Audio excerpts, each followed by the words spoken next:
अगर दूसरा धर्म बताते तो लोग छोड़ते कि क्या करते नहीं मालूम ये सब चीज़ें। तो उन्होंने जो आतंकी थे उन लोगों ने सबसे पहले उन भैया से घुटना टेक के कलमा पढ़ने के लिए बोले होंगे, तो भैया ने बोला कि मैं तो क्रिश्चियन हूँ करके।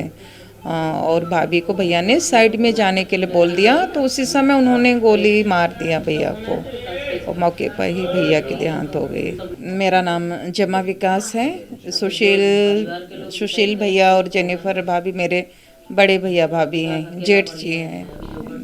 कैसे पता लगा, कब पता लगा आपको उनके साथ ये घटना हो गई? ये हम लोगों को बेटा ऑस्टिन के द्वारा 9:15 9:30 के बीच में खबर मिला कि हाँ रात को उसने बताया, सबसे पहले उसने कॉल किया, बताया कि पापा नहीं रहे करके। हम लोग बिल्कुल आश्चर्यचकित हो गए क्योंकि हमको मालूम भी नहीं था कि इस तरह का घटना हुआ है वहाँ पे ऐसे। उसके बाद में भाभी से भी बातें हुई, भाभी ने पूरी कहानी बताई कि क्या हुआ कैसे हुआ करके। उन्होंने किस तरह से भाभी ने बताया कि उन्होंने जो आतंकी थे उन लोगों ने सबसे पहले उन भैया से घुटना टेक के कलमा पढ़ने के लिए बोले होंगे, तो भैया ने बोला कि मैं तो क्रिश्चियन हूँ करके। और भाभी को भैया ने साइड में जाने के लिए बोल दिया, तो उसी समय उन्होंने गोली मार दिया भैया को और मौके पर ही भैया की देहांत हो गई। और बेटी को भी गोली लगी? हाँ, आकांक्षा के पैर में भी गोली लगी है। हाँ, और शाम को ऑस्टिन का फ़ोन आया कि वो लोग को आर्मी की गाड़ी में हॉस्पिटल जा रहे हैं करके ट्रीटमेंट के लिए, और वो लेके गए और वो शायद गोली तो निकाल दिया है, पट्टी बांधवा दिया है, और बाकी ट्रीटमेंट हम लोग इंदौर में करवाएंगे उसका। ऑस्टिन कौन है?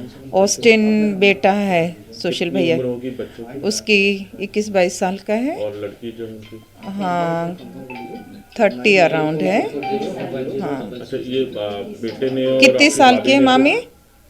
बेटे ने और भाभी ने कुछ बताया कि आतंकवादियों ने किस तरह से जो है सबके साथ में किया?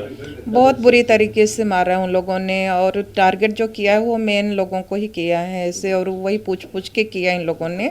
और कोई एक नहीं, बहुत सारे बच्चों को, तो इतना अफरा तफरी हो गया था वहाँ पे। बिल्कुल क्या बोल रहे थे आतंकी जो आतंकी बोल रहे थे कि वही धर्म के नाम पे ही उन लोगों ने धर्म पूछ के ही मारा है ऐसे। अगर नहीं मालूम, अगर दूसरा धर्म बताते तो लोग छोड़ते कि क्या करते नहीं मालूम ये सब चीज़ें। तो हाँ, ऐसे हुआ है। भाभी रोती रही, बिलखती रही वहाँ पे। ये लोग कैसे बचे फिर वहाँ से, जो पत्नी और उनके बच्चे? उन लोगों ने जेंट्स लोगों को टारगेट किया, तो हाँ भैया ने भाभी को साइड में ही जाने के लिए बोला, वो साथ में ही थी वो लोग, तो साइड में ही जाने के लिए बोला, और जैसे पूछते गए तो उन्होंने बताया, तो फिर उसी समय उन्होंने गोली से मार दिया। अभी मतलब कुछ बात हो पाई है जिला प्रशासन हाँ, से?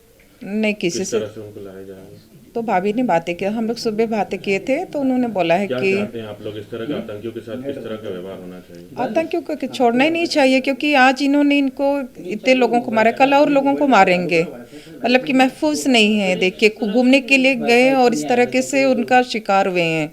तो आतंकियों को ढूंढ के उनको फिर सजा देना चाहिए, ताकि दोबारा ये हादसा ना हो आगे जाके। ये क्या करते थे सुशील जी?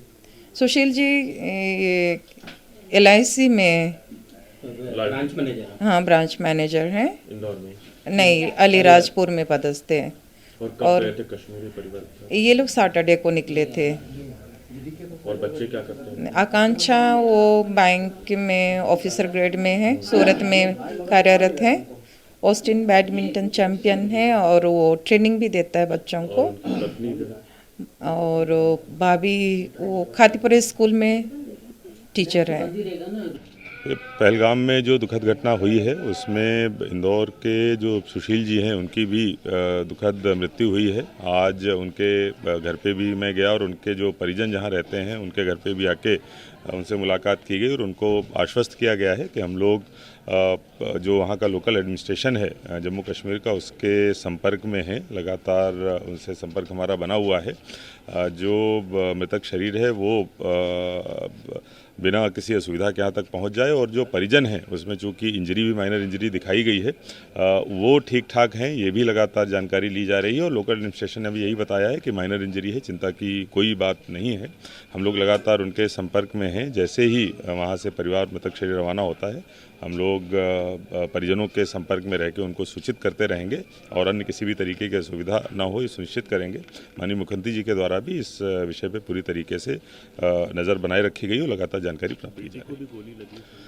जो अभी सूचना प्राप्त हुई है कि माइनर इंजरी है, लेकिन किसी तरीके की चिंता की बात नहीं है। जो लोकल एडमिनिस्ट्रेशन ने हमको प्राथमिक जानकारी के अनुसार बताया है, बाकी अन्य कोई अगर डिटेल जानकारी प्राप्त होती है तो आपको सूचित किया जाएगा। कितने बजे और किस तरह से लाया जाएगा, बाय रोड या एयरलिफ्ट? अभी ये निश्चित नहीं हुआ है, चूंकि रोड बंद है तो मेरा ये अनुमान है कि एयरलिफ्ट करके लाया जाएगा। हम लोग लगातार लोकल एडमिनिस्ट्रेशन के संपर्क में हैं, जैसे ही अन्य कोई सूचना प्राप्त होती है आपको बताया जाएगा।